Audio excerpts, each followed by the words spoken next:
हमारे ट्रेडर्स ने, community traders ने पहले से ख़रीद कर रखा हुआ है, अभी पोजीशंस बन रही हैं, आप लोग भी उन्हीं के साथ एक्यूमुलेशन कर सकते हैं। रीज़न क्या है, कारण क्या है, उनको समझ लेते हैं। देखिए, एक कॉन्सेप्ट होता है टाइम का प्राइस के साथ एक कॉम्बिनेशन, ठीक है। टाइम और भाव, समय और भाव का एक साथ कॉम्बिनेशन। कैसे? अप ट्रेंड आप किस प्राइस को बोलते हैं? क्या ये प्राइस अप ट्रेंड है? क्या ये चलते हुए तो ऊपर की तरफ दिख रहा है, क्या इसको अप ट्रेंड बोलेंगे? नहीं। अप ट्रेंड होता है इस तरह का प्राइस, ठीक है। इसी तरह डाउन ट्रेंड आप किस प्राइस को बोलते हैं? क्या ये प्राइस डाउन ट्रेंड है? क्या इनके कॉन्सेप्ट देखिए थोड़ा सा लेंदी है, थोड़ा समय लेते हैं, तो मैं क्लासेस में क्लियर करता हूँ, लेकिन आप इस कॉन्सेप्ट को समझ सकते हैं। लॉजिक में क्लास में बता देता हूँ। क्या इसको डाउन ट्रेंड बोलते हैं? नहीं, ये होता है डाउन ट्रेंड। जब कोई प्राइस एक तरफ बहुत तेजी से मोमेंटम करे उसको हम ट्रेंड कहते हैं। ये कोई बहुत तेज मोमेंटम नहीं हुआ, ये कोई बहुत तेज मोमेंटम नहीं हुआ तो कोई ये ट्रेंड नहीं हुआ। अच्छा, यहाँ पे देखिए, ये प्राइस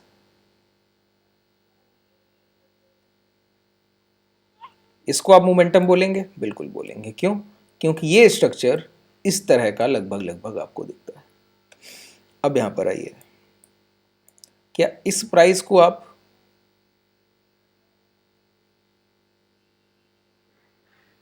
मोमेंटम कह सकते हैं? नहीं। मतलब ये एक अप ट्रेंड प्राइस में लाया हुआ रिट्रेसमेंट है। निचले स्तर पर जब किसी भाव को खरीदारी के लिए लाया जाता है उसको हम रिट्रेसमेंट कहते हैं।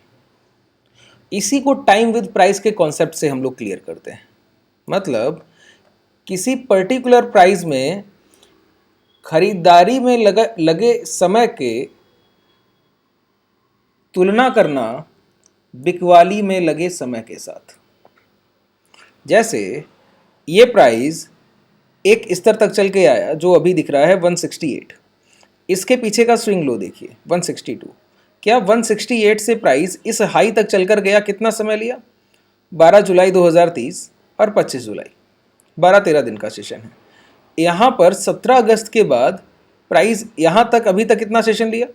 17 अगस्त से 19 अक्टूबर, एक महीने से ज़्यादा का समय लिया।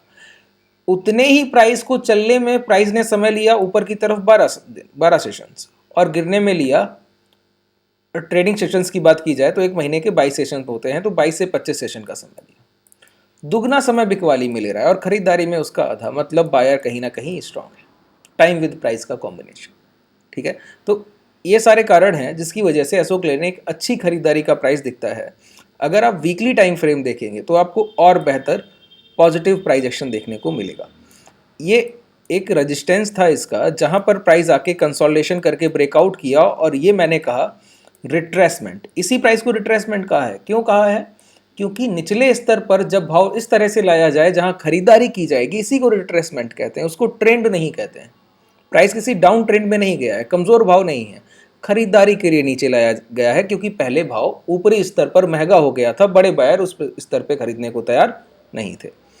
तो ये एक अच्छा प्राइस है जहां आप भी अपनी पोजीशंस लीजिए, अपना ट्रेड प्लान कीजिए, जो भी एक्यूमुलेशन कर सकते हैं कीजिए। थैंक यू, धन्यवाद।